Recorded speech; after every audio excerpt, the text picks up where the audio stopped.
Good morning, everybody. It's great to see you again here in this beautiful place. I know that yesterday we got our feet wet a little bit with talking about text-dependent questions and close reading, and that you played some with the Ho Chi Minh article. And so today what I'd like us to do is go deeper and try to figure out more about what was underneath the work we did yesterday. Because I know that when you go back into your classrooms, you have to have a pretty deep understanding or it'll be harder to do it. So I'm hoping we can increase our capacity and confidence by looking at this from a different lens this morning. And I think that I would like to start by just having us look at our learning target. And I was wondering if someone would volunteer to read it. Sure, I can. I can describe the instructional strategy of close reading.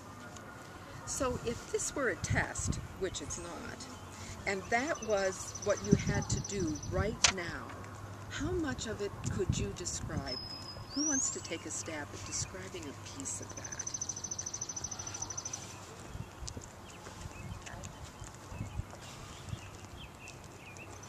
Go ahead, Sean. Well, it's somewhat, implied in the term. Like it's really going deep in the reading for understanding and for connection. That's what it means to me. So connection, understanding by going deeper. Sounds right to me. Any other ideas you want to put out? In terms of close reading, the way I think about it is sentence level or even really word or phrase level analysis. So we look at individual words and phrases, and then we make novel interpretations of the text based on our sort of interpretation of the meaning of that word or phrase. So it's sort of like being an architect a little bit, where you look at all the pieces from the word. Is that what you're suggesting? Sure. Yeah, that sounds right. Good. Thank you. I think about going back to the text, trying to figure out, you made us answer some questions. You allowed us to answer some questions. And so sometimes it required us to go back to the text to figure out the answers. We couldn't just know them off the top of our head. Yeah. So that gives us a little bit of background. I'm going to pose one more question I want you to consider. When you go back into your classrooms, what concern do you have about your students and close reading? What do you anticipate being the hard thing for you when you go back into your classroom?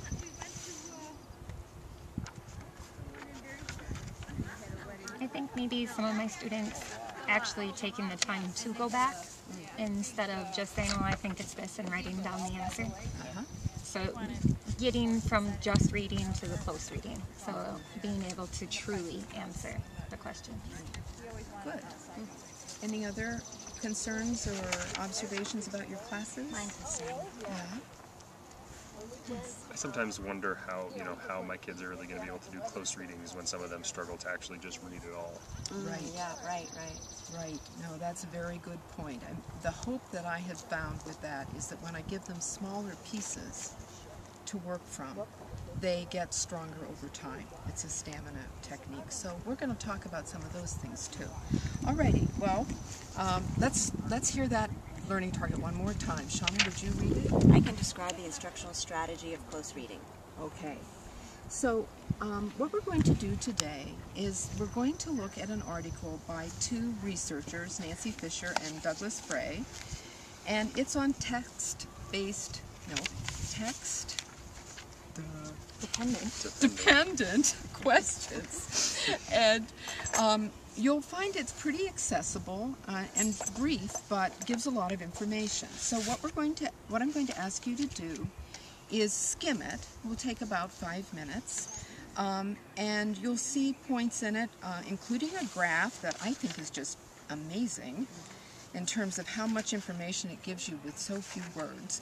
And I would like you to skim through this, and then we'll talk a little bit about anything you've learned or questioned in this. Do you have any questions before we start? Where is it? Oh, sorry. It's the handout that was stapled and given to you when you walked in. Oh, great. Good job.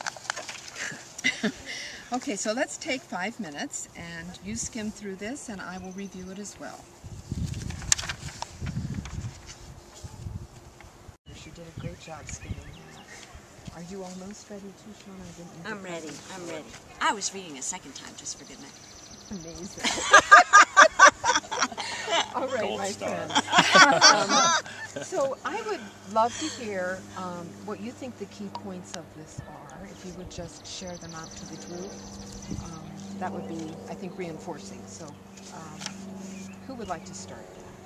What are the key points about text-dependent questions?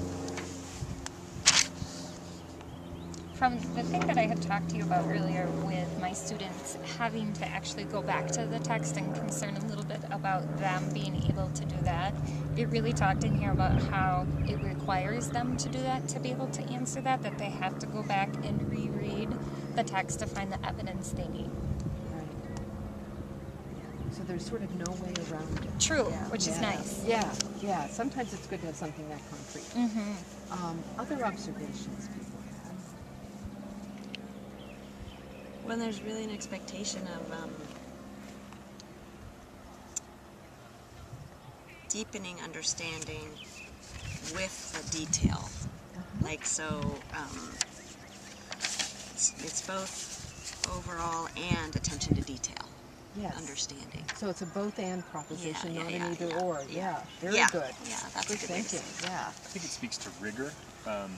Text-dependent questions speak to rigor specifically, because they don't allow kids to get away with answering like a text to self connection kind of question where you don't actually have to have really engaged with the material. You can just get the gist, and then you can say, oh, I remember the time when I, and it doesn't actually force you to engage with the text. Right. Whereas text-dependent questions do. Yeah. Well described. Thank you. Yeah. Thank you. And any other key point that anyone wants to add?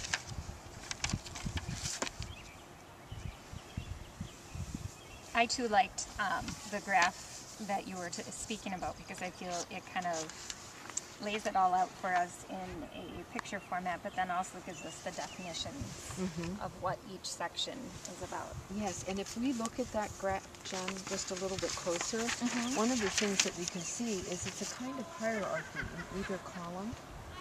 And so this lets us know that often the questions that are going to be text-based will be sequenced to support student understanding, right? So if we go with just the word and vocabulary, that's a type of thinking versus having to come up with inferences or opinions. So going back to Shauna's point, it's both and. It's looking at small things and looking at big things, but always looking at the text, right? Yes. Yeah, so that's pretty exciting that it's manageable in this way, that we could even share this kind of chart with our students, perhaps, and have them have some understanding of how we unlock a text, right? So great, that was very helpful, thank you. I know that we had a pretty lively discussion yesterday about life, liberty, and Ho Chi Minh, and that we ended our class time by looking at the 5 essential questions that were text dependent. And I think you brought those sheets with you today. I hope you did. Can everyone hold theirs up and show it to me? Excellent. Okay. So what I'm going to ask you to do next, please, is I'm going to ask you to work individually first on, if you will, labeling the types of questions these are. You're absolutely welcome to use your text to locate what it is you want to say about them. And if you could take a couple minutes to just determine what kind of questions are they, and feel free to write right on your paper, and then I will check in with you, and this again is about a 3 to 5 minute time period. Do you have questions before you start? Jen, can you say back what you're going to do? We are going to look at our questions that we have done and try to categorize them using the text that we just read. Excellent. Sounds like you know what you're doing. Okay, go ahead and start.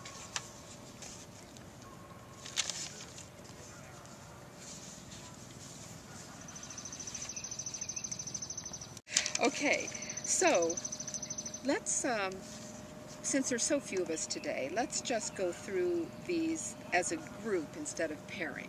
And maybe we could go through a quick analysis, because that's really what our brains are doing. We're analyzing what these questions were trying to get us to do. And do I have a volunteer who would take the first one and explain it? Shauna, go ahead. I'd say it's a vocab and text structure. And what was your clue? The word vocab. Yes. And even maybe the italics, right? The words that were in italics could be another reader clue. Yeah, thank you. What did you both agree with her? Yes. Good. Christoph, would you take the second one? Sure. I labeled this question as a key details question. Because it asked us to look in the text and find words that describe Ho Chi Minh. Did everyone agree with Christoph? Excellent. Jen, would you tackle number 3? Sure. I have general understanding because it's looking at understanding the gist of the passage, understanding the main ideas, and then saying it in your own words. And if you agree, would you give me a thumbs up for her answer? Excellent. We have 2 more who feels like taking number 4. I thought this was an inference question because it asks the reader to look at a piece of text and then extrapolate from the text and come up with an original idea. And you know, one of the things I've started paying a lot of attention to, and always have, I guess, is the single word, the unit. And the one that helped me determine it when I was reading that was the word might. Because why might? It isn't necessarily proven in there, but you can infer it, right, if you read between the lines. So yes, thank you for that. Did everyone agree with his idea that it's inferential? Good. And the last one, which was our challenge question, what did people determine about that one?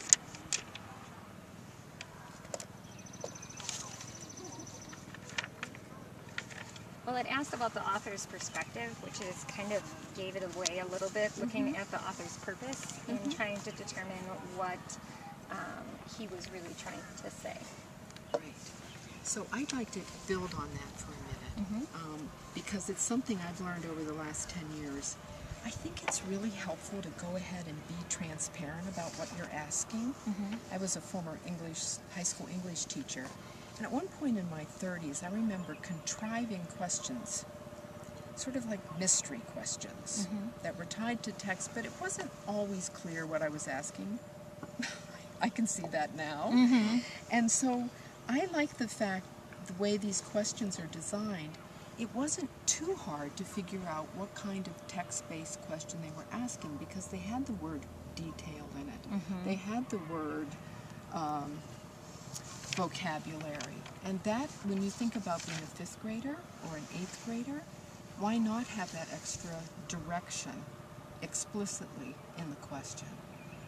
I think students that I work with now really appreciate that. Yes. Because it's hard thinking, and so having the question be too hard could be stupid, unnecessary. Okay, so